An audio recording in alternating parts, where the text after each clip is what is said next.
네, 그러면 이제 그 일장을 보겠습니다. 일장이 이제 펀드 판매 절차고요. 그 이제 섹션 1, 그 이제 절이라는 뜻이니까 1절이라고 하겠습니다. 펀드 판매 단계.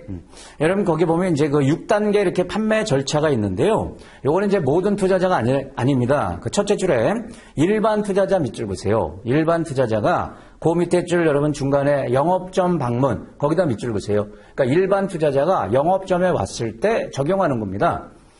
그걸 이제 6단계를 적용해서 이제 투자 권유하는 거예요. 그러면 그 페이지 맨 밑에 둘째 줄에 보면 온라인으로 판매하거나 전화로 판매하거나 또는 이제 전문 투자자한테는 달리 적용해도 된다는 거예요. 이제 통상 약식으로 이제 적용합니다. 예, 그러면 그 6단계 이제 절차가 뭐냐? 이제 우측 페이지에 그 표 있죠, 여러분? 요걸 갖고 보도록 하겠습니다. 이 순서 나열하는 것도 가끔 출제가 됩니다, 여러분. 근데 그 이제 어렵지 않죠. 자, 첫 번째 단계가 뭐다? 이제 일반 투자자가 영업점에 와서 이제 펀드, 이제 투자하겠다, 만약에 그랬을 때, 제일 먼저 이제 투자자 정보를 파악해야 돼요. 거기에 이렇게 이제 5가지가 설명되어 있는데, 세부 절차. 핵심은 이제 3번에 보면, 투자자가 일반 투자자인지 이제 전문 투자자인지를 확인해야 돼요. 그래서 이제 전문 투자자면 상관이 없는데, 이제 일반 투자자인 경우에는 이제 4번을 해야 된다는 겁니다. 일반 투자자인 경우에는 투자자 정보 확인서라는 이제 서류가 있습니다. 그걸 통해서 투자자의 이제 투자 목적, 재산, 경험, 이런 것들, 대표적인 게 요 3가지죠. 이런 게 이제 투자자 정보예요. 요걸 이제 파악해야 되고, 그래야 이제 적합한 펀드를 이제 권할 수가 있으니까. 근데 5번은 무슨 말이냐면, 투자자가 자기 정보를 만약에 제공하지 않으면 이런 뜻이에요. 그 정보 파악 절차를 거부할 때는, 그럼 어떻게 해야 되냐? 예, 이때 이제 확인서가 또 있습니다. 확인서에 투자자 이제 서명 등을 받아놔야 돼요. 이제 확인을 받아놔야 된다 이거예요. 고객 책임으로 돌려야 되니까. 그리고 펀드를 판매한다. 그러니까 정보를 제공하지 않을 때는 판매 불가다. 그러면 틀린 표현이에요. 판매는 할 수 있는데 확인을 받은 후. 근데 우리 이제 뒤에서 볼 텐데요. 파생 상품은 이제 위험이 굉장히 크기 때문에 이 파생 상품 이제 등이라는 말을 써요. 요거는 판매 불가입니다. 정보를 제공하지 않으면 이거는 판매할 수가 없어요. 위험이 커서. 정보를 파악한 다음에 적정성이라는 걸 적용해야 되거든요.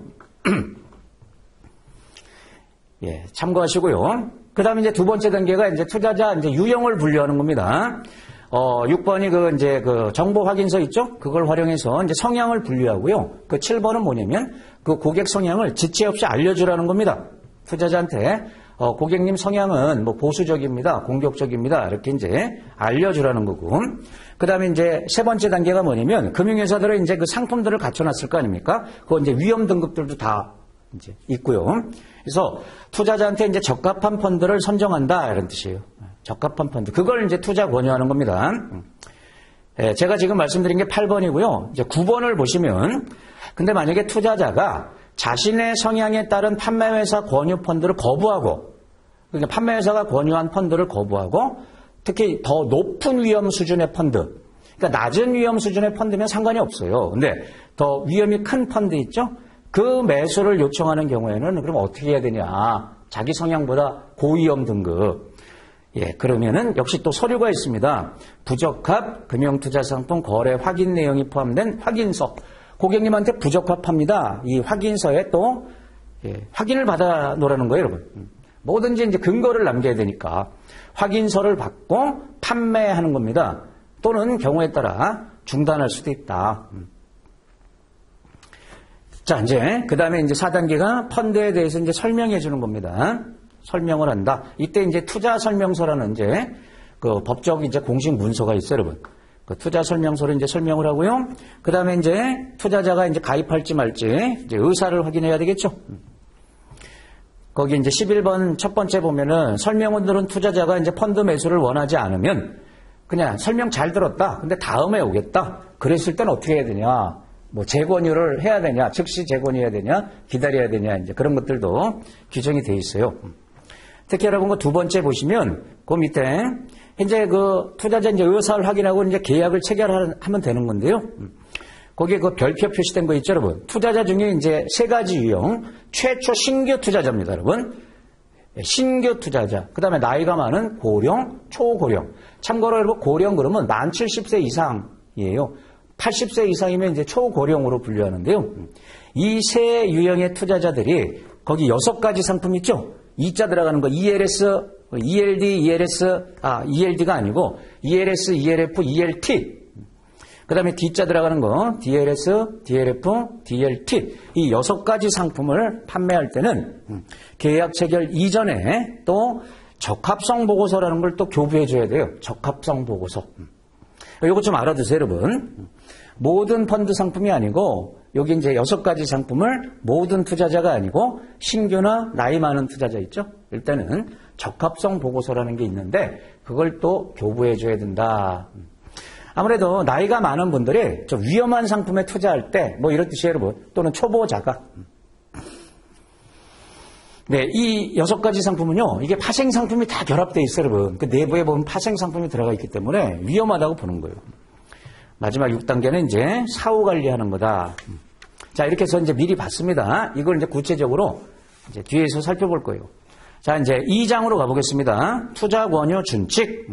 투자 권유할 때 이제 준수해야 되는 이제 원칙이 있다는 거죠. 자, 총책 맨 밑에 보시면 그 밑에 1번에 투자 권유 준칙의 제정. 예, 투자 권유 준칙은 누가 정하는 거예요, 여러분? 금융투자업자들이, 그러니까 판매회사죠, 판매회사. 첫째 줄에 금융투자업자는요, 투자 권유를 함에 있어서 임직원이 준수해야 될 구체적인 기준 및 절차, 이걸 정해놔야 돼요. 그래야 여러분 직원들이 이 절차에 따라서 판매할 거 아니냐. 그런데 이걸 그러면 어떻게 정해야 되냐. 금융회사들이 여러분 자율적으로 정하면 됩니다.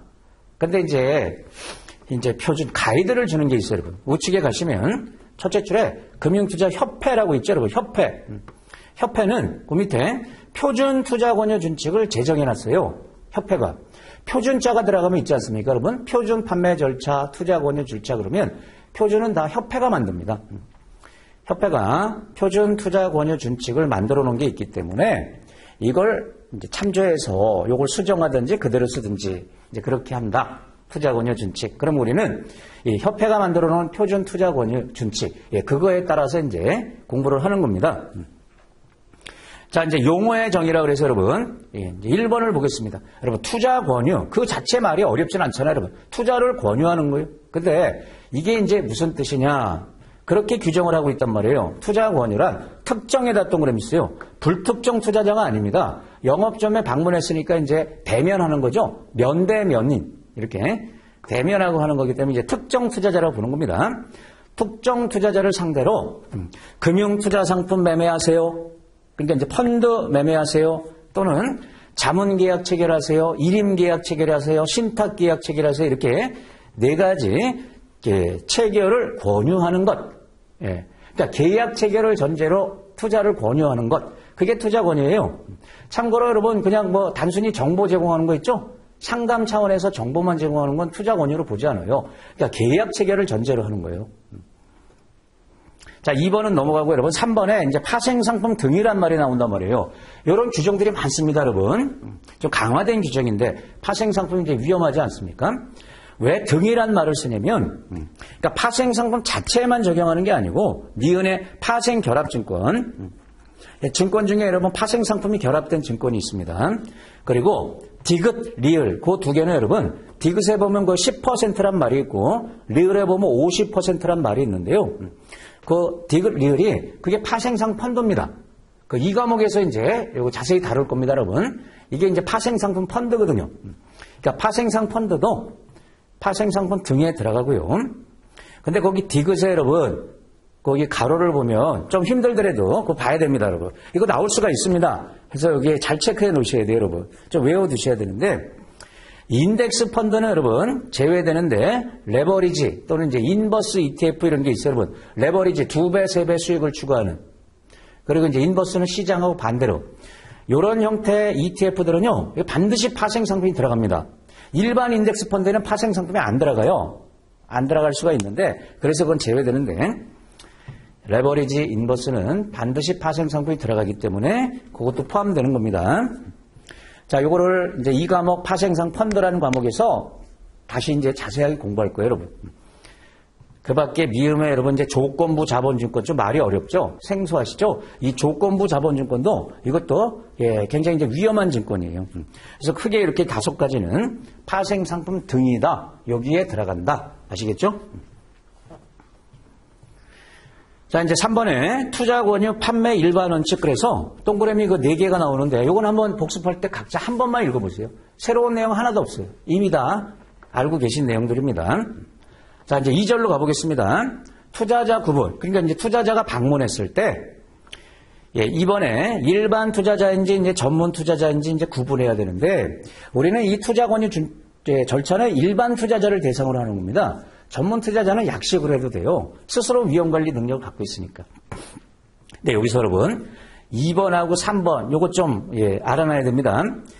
동그라미 2번에 보면 임직원 등은 일반 투자자로 전환할 수 있는 전문 투자자가, 그러니까 전문 투자자는 전문 투자자인데 일반 투자자로 전환이 된다. 이걸 갖다가 여러분 그 법규에서 이거 공부하셨나요? 상대적 전문 투자자라고 이렇게 부르죠? 상대적. 그러니까 전문 투자자도 3가지 유형이 있어요, 여러분.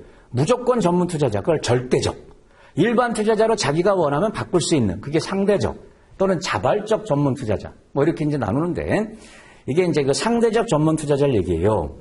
그러면 일반 투자자와 같은 대우를 받겠다는 의사를 판매회사에 이제 뭐든지 서면이에요, 여러분. 구두는 없습니다. 서면으로 만약에 통지하면 정당한 사유가 있는 경우를 제외하고는 동일해 줘야 됩니다. 자기가 전문 투자자인데 나 일반 투자자 대우를 받겠다. 안 해주겠다. 그러면 안 된다는 거예요. 해줘야 된다는 겁니다. 그리고 이제 3번. 요거 중요하죠, 여러분. 주권상장법인 밑줄 보세요. 주권상장법인은 상장회사란 말이에요. 상장회사. 상장회사들은 전문 투자자죠. 그런데 얘네들이 장외파생상품, 장외에다 동그라미 있어요. 장외파생상품 거래를 할 때는 이게 이제 워낙 위험이 커서 일반 투자자로 간주합니다. 원래는 전문가인데 장외파생상품에 대해서는 일반 투자자로 대우하는 거예요, 여러분. 그거 굉장히 중요한 지문이죠. 그런데 다만 해당 법인이 기분 나쁠 수 있죠, 여러분. 그러니까 삼성전자가 여러분 주권상장법인이잖아요. 근데 삼성전자를 일반 투자자, 장외파생상품 거래할 때 일반 투자자로 간주하니까 기분 나쁘면 똑같이 전문 투자자 대우를 받겠다는 의사를 판매회사에 서면으로 통지하면 바꿔주는 겁니다. 근데 그렇게 이제 의사표시를 하지 않으면 일반 투자자로 본다는 거. 그 2번, 3번은 챙겨 놓으시고요. 그 다음에 이제 3절을 보겠습니다. 여기서부터 이제 투자자가 찾아오긴 찾아왔는데 투자 권유를 희망하냐 희망하지 않냐. 자, 이제 3절은 투자 권유를 희망하지 않는 투자자가 온 거예요, 여러분. 그럼 어떻게 판매해야 되냐. 그겁니다. 동그라미 1번은 무슨 얘기냐면 일단 여러분 이제 고객이 희망하지 않으면 그 두 번째 줄 투자 권유를 할 수 없음을 알려줘야 된다는 거예요. 저희가 판매회사 직원이 이제 투자 권유는 못합니다, 고객님. 이렇게 원치 않으시니까 할 수 없음을 알려야 되는데 그 옆에 여러분 만일이라고 있죠. 거기 별표 치세요. 만일 파생상품 등의 거래는 투자자가 투자 정보를 제공하지 않으면요. 정보를 제공하지 않으면 거래가 제한된다. 이 사실을 알려야 된다는 거예요. 이게 판매 못한다는 겁니다, 여러분. 투자자 정보를 제공하지 않으면 파생상품 등은 판매할 수 있다, 없다? 판매할 수 없다. 그런 뜻입니다. 그럼 이제 계속 봅니다. 그 밑에. 그럼 파생상품 등이 아니면 판매를 할 수 있습니다. 다만 그 밑에 달라 바로 밑에 둘째 줄 봐봐요. 투자 권유 불원. 이제 고객이 원치 않았다 이거죠. 확인 내용이 포함된 확인서. 이 이름을 여러분 막 써가면서 외우지 마시고 그냥 느낌으로 가져가시면 돼요. 불원, 원치 않는다 이런 뜻이잖아요. 그런 이제 확인서가 있다는 겁니다. 그걸 진구하고 어떻게 후속 판매 절차를 진행하면 된다. 고객이 이제 정보를 제공하지 않을 때. 그러면 이제 2번은 뭐냐면요. 그러니까 투자 권유를 원치 않는 고객이 오더라도 이번에 그 끝에만 볼게요, 여러분. 결론은 뭐냐면 주요 유의사항을 반드시 알려줘야 된다는 겁니다. 그러니까 고객이 원하는 그 펀드가 있을 거 아닙니까? 우리 이제 펀드를 국한시켜서 봐볼게요. 이건 이제 금융투자 상품 전반적으로 다 준수하는 건데 우리는 펀드를 공부하는 거니까 펀드를 이렇게 보면 그 뭐 투자에 따른 이제 손익이 투자자한테 귀속된다라든지 또 위험이 어느 정도 있다든지 이런 것들을 유효사항을 알려줘야 돼요, 여러분. 그 얘기고 3번에 보면 역시 원치 않더라도 둘째 줄 끝에 그 상품에 대한 투자 설명서를 투자자에게 교부해 줘야 돼요. 그러니까 투자자가 이제 원하는 펀드에 대한 설명서를 교부해 줘야 된다는 거고, 이제 4번에 보면 집합투자증권의 경우, 집합투자증권이 펀드죠. 그러니까 금융투자상품이 다양한데 그중에 이제 펀드의 경우에는 그 밑에 간이 투자설명서 교부로 가름할 수 있다. 그러니까 여러분, 투자설명서라는 이제 본 설명서가 있잖아요. 근데 간이 설명서라는 것도 있어요, 여러분. 약식으로 이렇게. 흔히 우리가 이제 그 브로셔, 팜플렛 뭐 이렇게 이제 표현 많이 하지 않습니까? 예, 그걸로 가름할 수도 있다. 펀드 같은 경우는 뭐 그런 뜻이에요. 그다음 이제 5번은 뭐냐면요. 페이지를 넘겨봐요. 5번 둘째 줄에 보시면 판매회사는 적합성, 설명 의무, 설명서 교부 이걸 이 경우에는 생략할 수 있다. 생략해도 된다. 어떨 때냐면 기억 니은 보면 거기에 여러분 자문이란 말이 들어가 있죠. 투자 자문업자 또는 그 밑에 투자 자문 계약. 이건 무슨 말이냐면 기억에 그 투자 자문업자로부터 그 밑에 증빙 서류를 이제 받아서 제출하는 투자자. 그러니까 이건 뭐냐면요. 이미 이제 그 자문회사로부터 자문을 받아서 이제 펀드에 가입하러 온 거 아니냐 이런 뜻이에요, 여러분.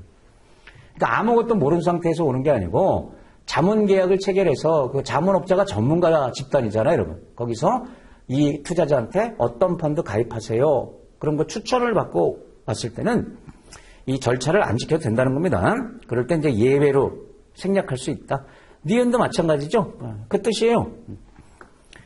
첫째 줄 끝에 그 투자 자문 결과에 따른 이제 자문 계약을 이미 체결해서 그 결과에 따라서 금융투자 상품 구매 의사를 이제 전달한 거예요. 나는 추천을 받고 와서 가입하는 거다. 예, 그럴 때는 생략해도 된다는 겁니다. 자, 두 번째로 가볼까요, 여러분? 파생 상품 등에만 적용되는 이제 특칙이라는 게 있는데 그게 적정성 원칙입니다. 이게 위험해서 그런 거예요.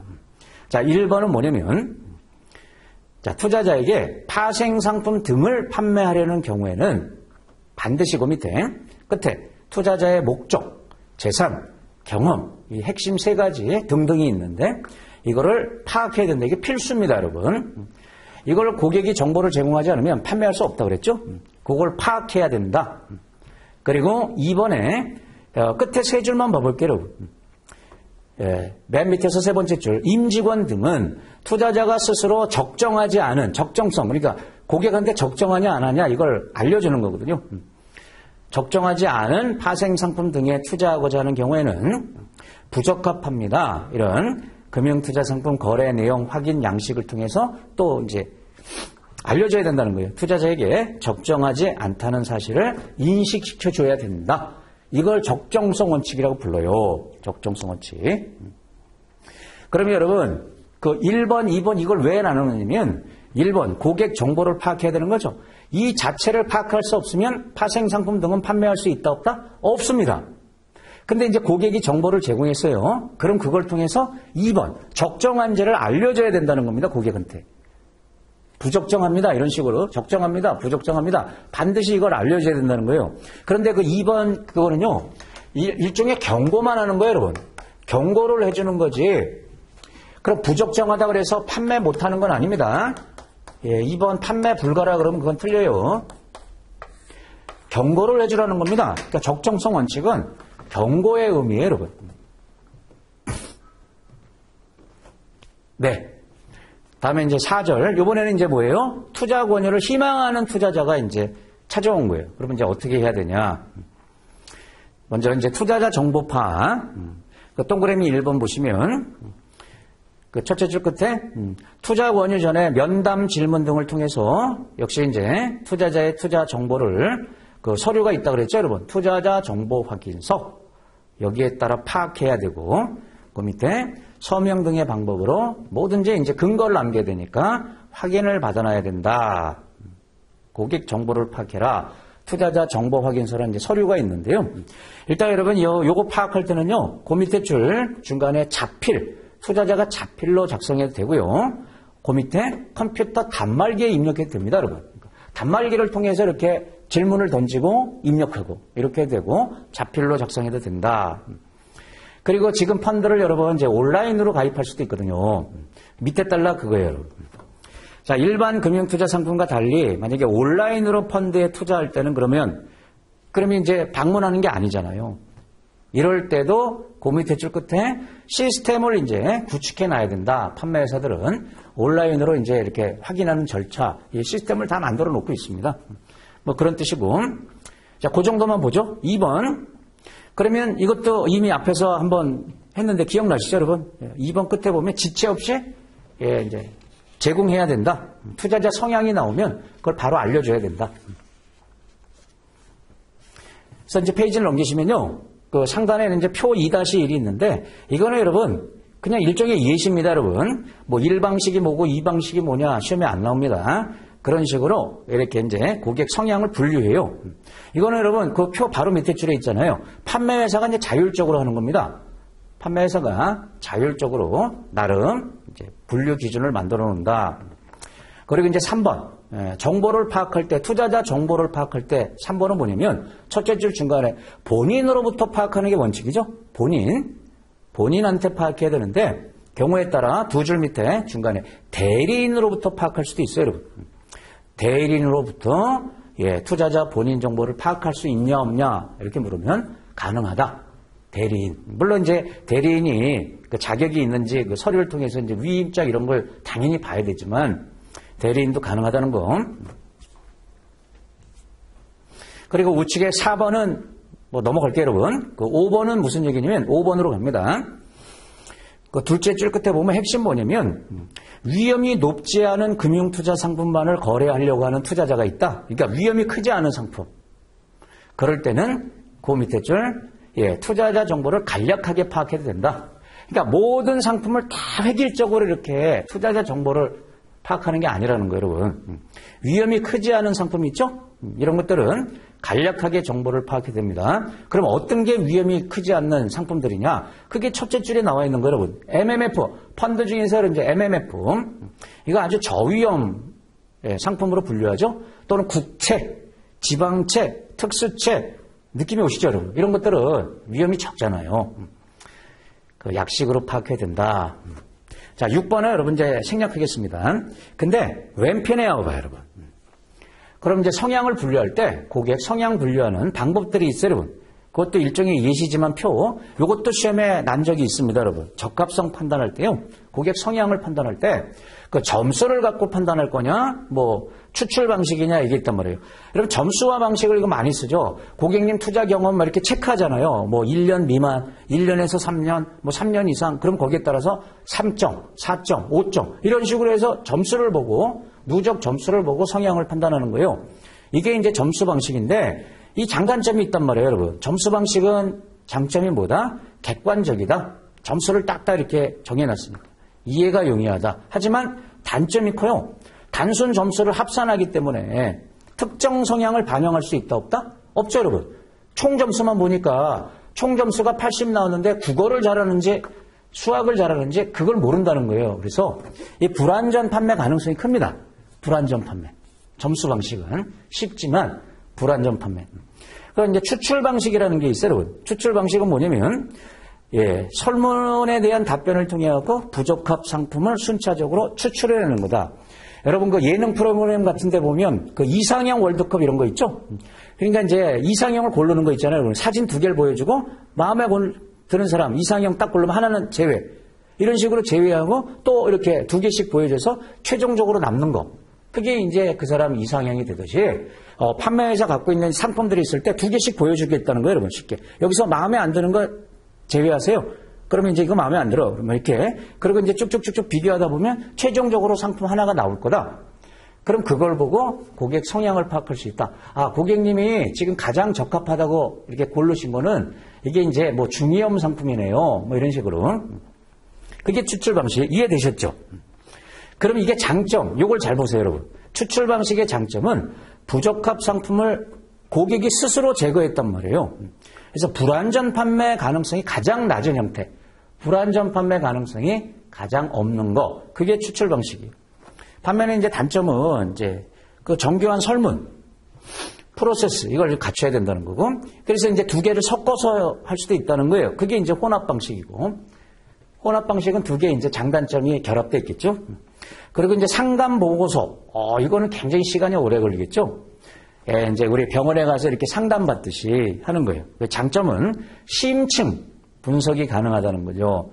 반면에 단점은 판매 직원별로 질적 차이가 발생할 수 있다. 시간이 오래 걸린다. 그러니까 예, 상담 이게 전문가, 판매회사 직원들이 이렇게 다 전문 능력이 있는 건 아니다. 그럴 때는 적용하기 어렵다. 이런 뜻이죠. 시간이 오래 걸리고.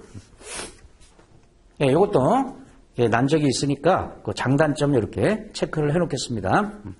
자, 그다음 이제 우측에 가서 투자자 정보를 파악했을 때 그 정보의 이제 유효 기간, 언제까지 투자자 정보를 이제 가져갈 거냐. 매번 올 때마다 여러분 그 고객 정보를 파악하는 게 아니에요, 여러분. 조금 찾아왔을 때 파악하고 일정 기간은 그 성향이 안 바뀐다고 이렇게 보는 거예요, 여러분.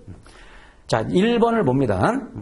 투자자로부터 별도의 변경 요청이 없으면 그 밑에 판매회사가 정한 일정 기간 동안 유효하다는 겁니다. 매번 파악하는 게 아니에요. 그 통상 그 일정 기간이 뭐 1년에서 3년 이렇게 돼 있어요, 여러분. 1년에서 3년. 참고만 하시고. 자, 2번은 넘어가고요. 3번을 보겠습니다. 3번 마지막 두 줄. 자, 유효기간의 만기가 지났다. 그러니까 이제 유효기간을 나름 판매회사가 정하는 겁니다. 만기가 지나면 유효기간 만기일 이후 또 이제 투자 권유할 때 그러면 파악하라는 거예요, 여러분. 투자자 정보를 새롭게 파악해야 됩니다. 그렇잖아요, 여러분. 투자자 이제 성향이 달라질 수도 있으니까. 페이지 넘겨서 이제 투자 권유 절차가 또 나오죠. 비슷비슷한 얘기들이에요, 여러분. 1번은 뭐냐면, 그러니까 이제 투자 권유할 때는 첫째 줄 끝에 그 투자자에게 적합하지 아니한 것을 투자 권유하면 안 된다. 뒤집으면 투자자한테 적합한 것을 권해야 된다. 이런 뜻입니다. 자, 넘어갑니다. 2번은 첫째 줄에 보니까 만약에 판매회사가 이미 투자자 정보를 알고 있는 투자자에 대해서는 어떻게 되는 거냐. 그러니까 여러분, 이제 투자자 정보를 사전에 파악을 해놓은 거예요. 근데 이제 다른 펀드에 또 가입하러 올 수 있지 않습니까? 그럴 때는 그 밑에 기존에 파악한 투자자 정보를 설명해 주라는 거예요. 설명. 고객님 성향은 이렇게 나왔었어요. 얼마 전에 저희하고 같이 이렇게 하셨죠? 그때 성향 알고 계시죠? 이렇게 다시 한번 설명하고 판매하라는 겁니다. 자, 3번이 이제 무슨 말이냐면 3번은 투자자가 보유한 자산에 대해서 위험회피 목적으로 투자하거나 또는 뭐 적립식 투자. 그러니까 이제 뭐냐면 고객이 예를 들어 어떤 상품에 가입하러 왔는데 내가 기존에 가입하고 있던 상품 그걸 위험회피할 목적으로 예를 들면 여러분 내가 주식을 갖고 있을 때 파생 상품을 가입하면 이게 해지가 되거든요, 여러분. 위험회피 목적으로 할 수가 있어요, 여러분. 위험을 줄이는 목적으로. 수익이 아니고 위험을 줄이는 목적으로. 이런 경우에는 그 상품 하나하나의 위험도가 있지 않습니까? 그것을 좀 낮은 등급으로 분류해서 권유해도 된다는 겁니다. 그럴 때는 그 세 번째 줄 끝에 그 상품 자체의 분류 기준보다 완화된 기준을 적용해서 투자 권유해야 된다. 왜냐하면 그걸 결합해서 위험이 오히려 줄어드는 거니까 그럴 때는 그 상품 자체 위험, 그것을 좀 낮게 평가해서 투자 권유해도 된다. 그 다음에 이제 4번은 뭐냐면요. 첫째 줄에 투자자 성향에 비해서 투자자가 이제 위험한 금융투자 상품에 투자자가 스스로 투자하는 경우 어떻게 되냐. 그러니까 이제 고객한테 적합하지 않은 거예요. 예, 위험이 큰 거예요. 그거를 고객이 원할 때는 어떻게 해야 되냐. 판매할 수 있는 거냐 없는 거냐. 확인을 받고 판매해도 된다고 그랬죠. 대신 확인을 받아야 돼요. 그럴 때는 거기 세 줄 밑에 이 경우 있죠. 투자자에게 적합하지 않다는 사실을 알려만 주면 돼요. 명확히 알리고 판매를 하거나 또는 경우에 따라서 거래를 중단할 수 있다. 여러분 고객이 원하면 팔아야죠, 여러분. 파는 게 큰 틀에서 보면 원칙입니다. 어떻게 돌려보냅니까? 상품 팔아야죠. 그 다음에 이제 5번 이거 앞에서 봤었죠, 여러분? 적합성 보고서라는 게 있잖아요. 여러분. 적합성 보고서. 이게 왜 나온 거냐면요. 그 둘째 줄에 있는 것처럼 올바른 투자 판단을 유도하기 위해서 적합성 보고서를 계약 체결 이전에 투자자에게 교부를 해줘야 되는 거예요. 다시 보면 어떤 투자자일 때 신규, 나이 많은 고령, 초고령 투자자가 어떤 상품에 투자를 원할 때 그 6가지 상품, 이게 파생 상품이 들어가 있다고 그랬죠. 영어로 나오는 그 6가지. 그때 필요한 게 적합성 보고서. 이 용어는 좀 알아둬야 되겠죠. 적합성 보고서. 자, 가로 2번 넘어가고 가로 3번. 특히 여러분 이제 장외 파생 상품도 굉장히 까다로워요. 그러니까 파생 상품 자체가 까다로운데 이 중에서 여러분 가장 위험이 큰 게 뭐겠어요? 장내보다는 장외 파생이겠죠? 장외 파생 상품. 그래서 그거에 대한 또 예외 규칙이 있다는 거예요, 여러분. 장외 파생 상품에 대한 특칙. 1번에 보면 이 장외 파생 상품을 원하는 투자자가 첫째 줄 끝에 그 상대방이 이제 일반 투자자일 때, 일반에다 동그라미. 일반 투자자인 경우에는요, 그 밑에 기역, 니은, 이 목적으로밖에 거래를 못 하는 거예요, 여러분. 그러니까 판매회사에서는 이제 찾아온 이제 일반 투자자가 장외 파생 상품 투자를 원할 때, 기역, 니은, 목적 이외에는 거래를 하면 안 된다는 겁니다. 돌려보내라는 거예요. 기역, 니은이 다 뭐냐면 여러분 거기 위험회피란 말 나오죠. 위험회피. 니은에도 두 번째 줄 위험회피. 그것만 기억하시면 돼요. 그러니까 이 목적이 앞에서 우리 왼쪽에서 본 것처럼 기존에 내가 뭘 갖고 있는데 그걸 해지할 목적으로. 위험회피라는 게 영어로 해지한다 그러죠. 위험회피 목적으로밖에 투자를 못하게 돼 있어요, 여러분. 일반 투자자는. 그러니까 투기 목적으로 못하는 거예요. 투기 목적으로는 안 되고 위험회피 목적. 예, 그거 잘 기억해 놓으시면 돼요. 2번, 3번은 생략해도 됩니다. 넘어갑니다. 다음에 투자 권유 시 유의사항. 투자를 권유할 때 1번은 뭐예요? 이런 거 하면 안 된다는 거예요, 여러분. 상식이죠. 기억 니은은 상식입니다. 거짓 내용을 알리면 안 되겠죠. 니은 단정적 판단을 제공하거나 확실하게 이렇게 오인하도록 만들면 안 되겠죠. 근데 이제 디귿 리을을 잘 봐야 됩니다, 여러분. 시험용으로 디귿이 뭐냐면 투자자로부터 투자 권유 요청을 받지 아니하고 방문, 전화 이런 게 실시간 대화 방법이라고 불러요. 이걸 이용하는 행위 원칙적으로 못합니다. 이걸 갖다가 이제 불초청 권유 금지다 이렇게 부르죠. 초청하지 않았는데 권유하는 건 금지 행위로 보겠다. 그런데 거기 옆에 다만을 기억해야 돼요. 다만 증권과 장내 파생 상품은 제외된다. 그러니까 실시간으로 초인종 누르고 전화 걸고 그래서 상품 이렇게 안내할 수 있다는 거예요. 투자 권유할 수 있어요. 그럼 뭐만 안 된다는 겁니까? 이것은 장외 파생만 못한다는 겁니다. 위험이 커서. 그러니까 증권이나 장내 파생은 되고요. 장외 파생을 못하게 해놓은 거예요. 그렇게 기억해야 되고, 자, 리얼도 중요합니다. 투자 권유를 받은 투자자가 이를 거부하는 취지의 의사를 표시했을 때는 어떻게 해야 되냐. 표시했음에도 불구하고 투자 권유를 계속하는 행위. 이것도 원칙적으로 금지한다는 거예요. 그러니까 재권유하는 행위를 금지하겠다는 거예요. 재권유하지 마라. 그런데 이것도 예외가 있습니다, 여러분. 그 예외가 이제 A, B가 있는데 A는 뭐냐면 끝에 여러분 1개월에 동그라미 있어요. 1개월이 지나면 재권유해도 됩니다. 1개월. 그리고 B는 앞에 다른 종류의 상품. 다른 에다 동그라미 있어요. 그러니까 다른 종류 상품은 즉시 재권유해도 되고 동일 상품이다 그러면 1개월이 지났을 때 재권유해도 됩니다. 그런데 우측에 가보면 여러분 이제 점 3개가 있죠? 그러면 어떤 게 다른 상품이냐? 재권유할 수 있는 다른 상품이냐? 이걸 구분해 놨는데요. 첫 번째 점 뭐냐면 금융투자 상품 자체를 권할 때입니다. 금융투자 상품. 그리고 펀드는 여기에 들어가는 거 아닙니까? 그러면 여러분 법적으로 보면 우리 증권이 6가지로 분류가 되죠.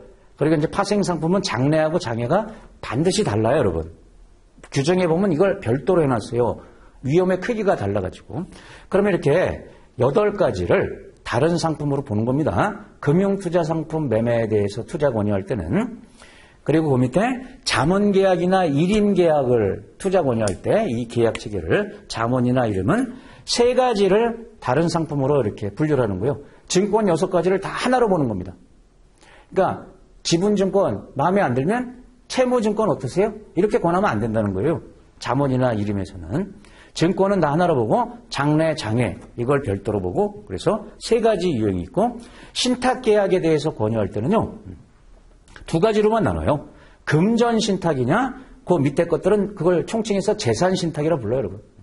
그러니까 돈을 맡기는 금전신탁이냐 돈 이외의 것을 이제 맡기는 재산신탁이냐 이게 다른 거다. 거기서만 이제 재권유할 수 있다. 여러분 거기 금융투자상품 매매, 자문계약, 일임계약, 신탁계약 이게 투자 권유행위잖아요, 여러분. 이 계약 체결을 권하는 거. 예, 그것도 좀 챙겨놓고요. 그 다음에 이제 나머지 2번, 3번, 4번 넘어가겠습니다. 자, 요번에 이제 설명 의무에 대한 얘기를 해볼게요, 여러분. 설명 의무.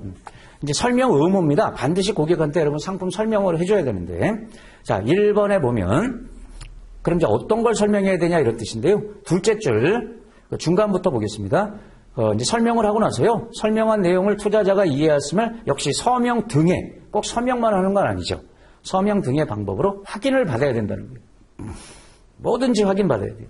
그리고 예, 설명을 해야 되는 것들이 거기 기역부터 비읍까지 나와 있는데 그거 뭐 써가면서 외울 필요 없죠, 여러분. 그러니까 중요한 사항을 설명해야 돼요, 여러분.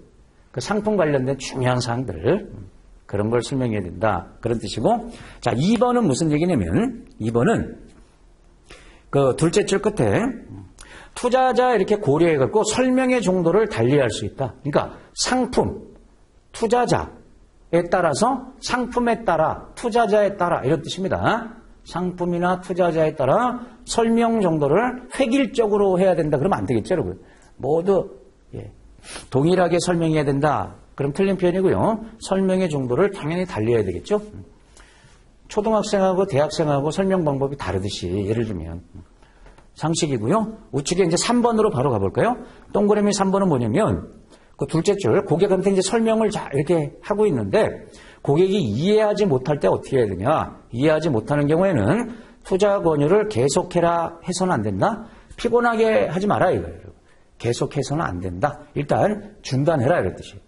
뭐 쉬었다 하든지 다음 날 하든지 이렇게.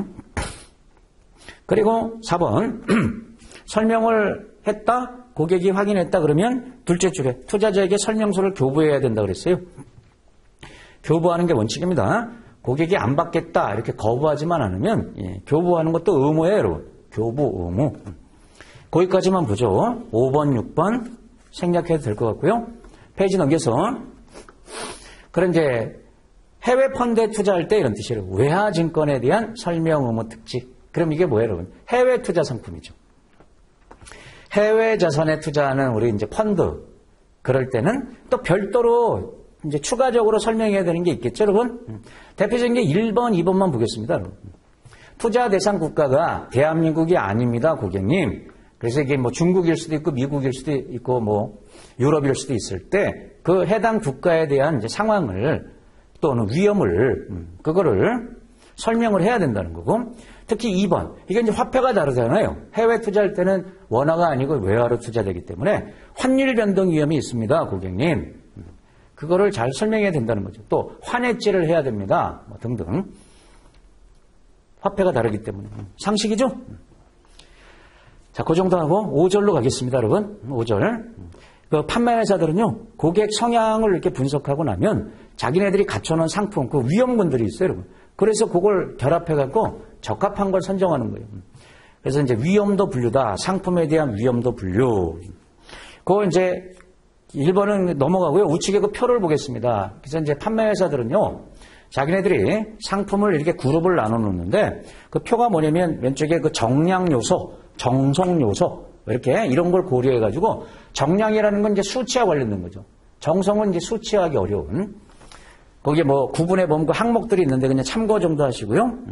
이런 걸 고려해서 이제 상품을 위험도에 따라 분류해야 되는데 페이지를 넘깁니다. 이거 다 예시입니다. 이거 써가면서 외우면 안 돼요, 여러분. 외울 수도 없고요. 그 표 2-3에 보면 크게 이제 5가지 위험군으로 이렇게 상품을 나눌 수가 있어요.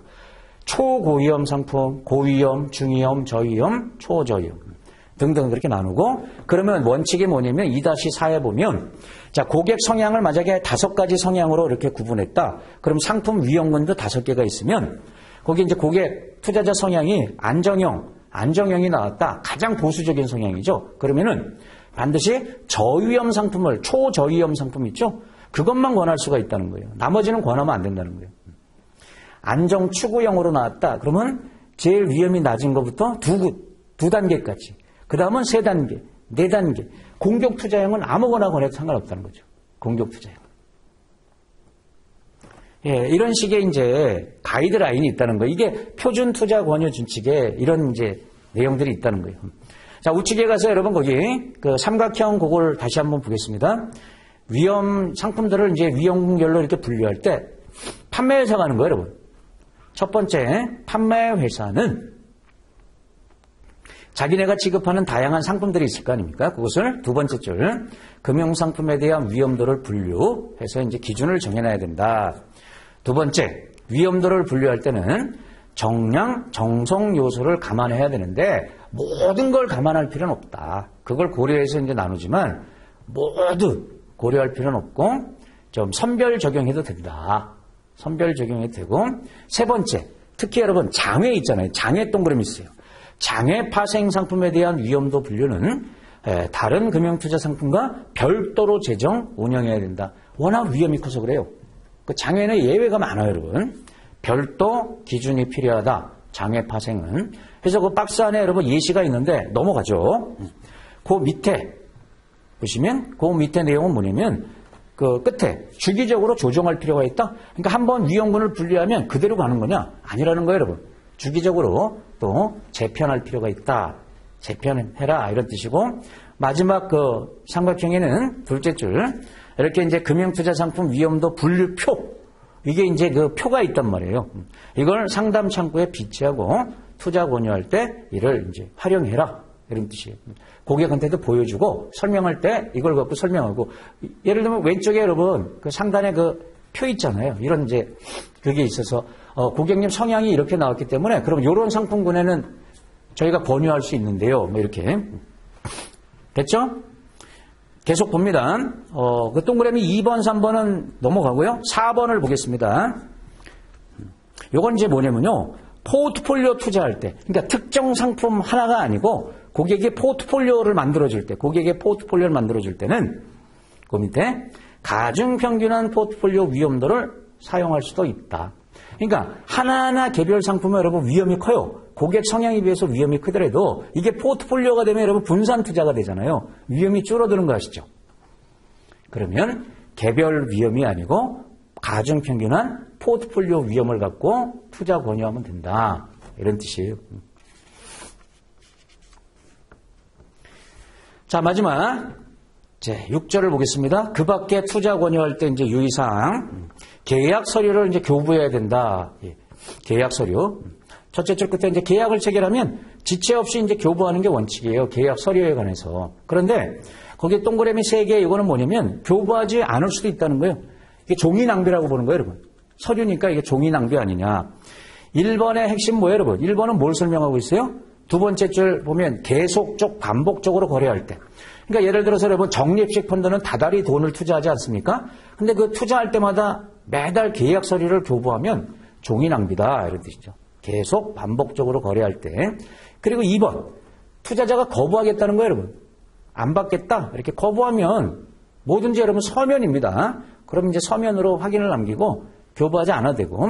3번 우편이나 전자우편을 통해서 이렇게 해도 된다는 거예요, 여러분.